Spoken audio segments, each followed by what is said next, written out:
Hello, everyone. I am Sophronia Scott, the director of the Alma College Master of Fine Arts in Creative Writing. And this is another Faculty Friday. This is your opportunity to learn from the amazing teachers that we have available for you in our program.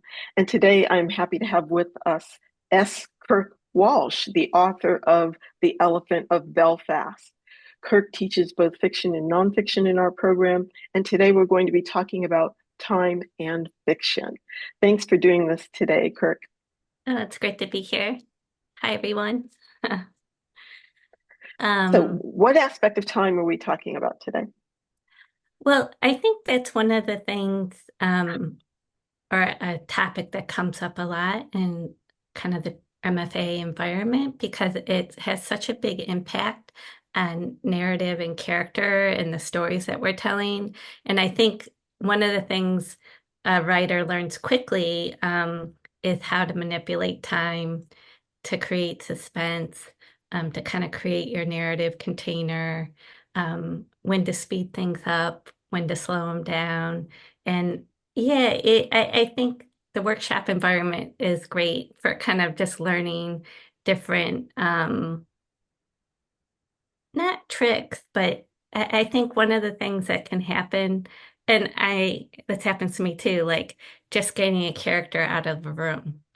It's Mm. like, oh, and then they went through the door, and it's like, oh, you actually don't have to do that. Like there's lots of shortcuts to really move into, uh, yeah, figuring out how time is good. Like time is almost like a character.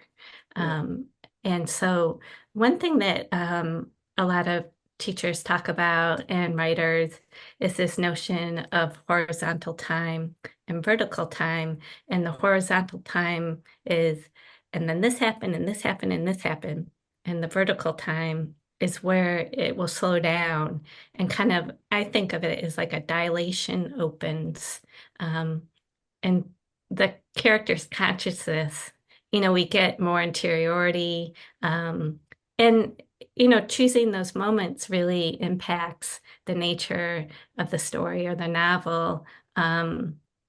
So yeah, I think like also one thing you can do when you're in an MFA program is really play around with that in terms of um, leaps in time, nonlinear narrative, and jumping around in time.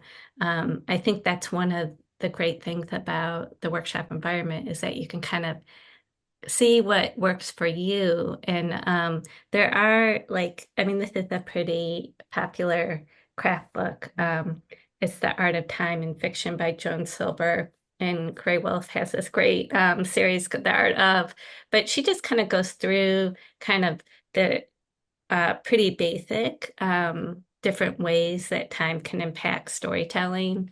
Another book I really like a lot is Meander, Spiral, Explode by Jane Allison. And this is more for experimental narratives and how kind of patterns of time, compression of time, spirals of time, there's different ways to utilize time in both fiction and nonfiction. So, yeah, I think it can be a little overwhelming. That's why, like working with a mentor or, workshopping with your peers, you can get lots of ideas in terms of what is the best choice for the story you're trying to tell. It's interesting, Kirk. I was about to ask you, how does one decide? But you already answered that. You really kind of have to play with it, right? You can't just say, okay, I'm going to do this and move forward. Yeah, I mean, I think for me, you know, there is kind of this unknown whenever you start any creative project. I sometimes like to have a sense of the narrative clock. That's what a lot of writers call it. And you can kind of create pressure by having to be a shorter narrative clock. And um, one kind of basic way to understand it is like a medical setting.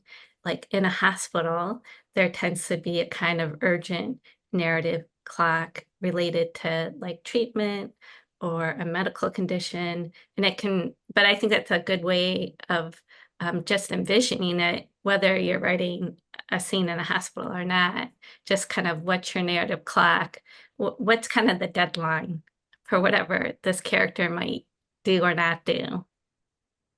Okay. Well, Kirk, this has been fascinating, and thank you for those book resources. I am happy that you were able to spend this time with us today. This has been Faculty Friday. I am Sophronia Scott. She's Kirk Walsh, and we are with the Alma College Master of Fine Arts in Creative Writing. To learn more about our program and to apply, go to our website, alma.edu/MFA. Thank you.